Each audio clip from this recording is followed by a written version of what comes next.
advice. I've never had a post get this much attention, and honestly, I'm not entirely sure if I'm updating it correctly by just editing the original post, but here's what happened tonight.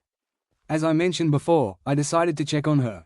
I brought over a plate of pasta, some steak my husband and I had made, garlic bread, and a few brownies he'd baked earlier.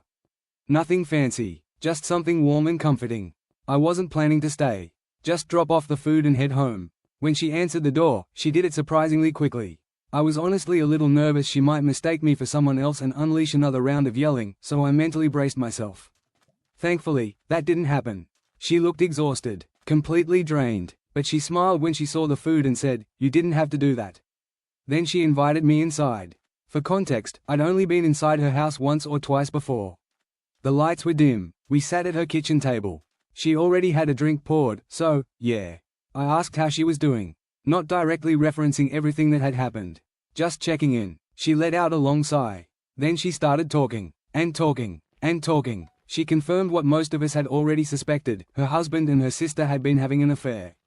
She found out completely by accident after seeing a message pop up on his iPad.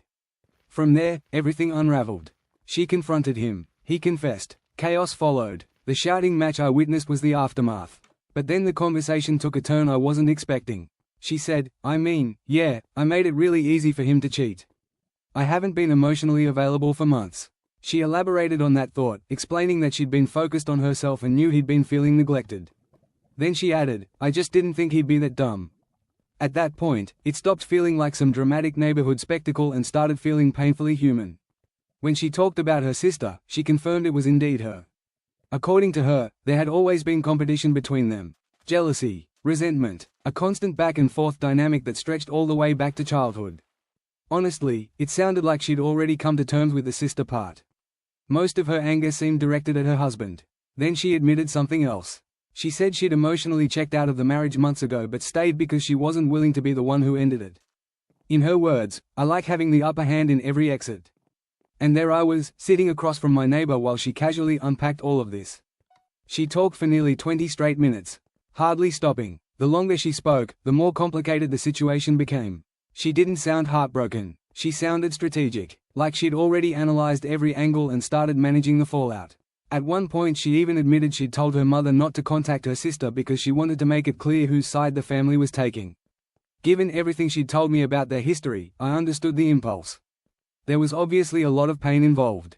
But still, it was complicated. That's when I realized something. Yes, her husband cheated. Yes, her sister betrayed her. Both of those things are undeniably awful. But the more she talked, the more I felt like nobody involved was completely innocent. Every person in this situation had contributed to the mess in one way or another. And honestly, I still don't know whether the husband or the sister bears more blame. What I'm struggling to explain is that while she absolutely is a victim of betrayal, there was something unsettling about the way she discussed everything. A calmness, an almost detached certainty, like she'd always known this outcome was inevitable. Not if it happened. When? A few final updates, husband, still gone. Staying somewhere else. She rolled her eyes when she mentioned it, so I'm guessing is with the sister. Sister, hasn't reached out. She's been blocked. Neighbor, surprisingly composed. Almost like she's already accepted the reality of the situation. Me, confused, tired, slightly regretting getting invested in neighborhood drama. Before I left, she said one last thing that stuck with me, at least I didn't lose anything important. Just two people I outgrew anyway. Maybe that's her way of coping. Maybe that's genuinely how she feels. Or maybe that's simply who she is. Either way, it was a completely different version of events than the one I imagined while watching from my window.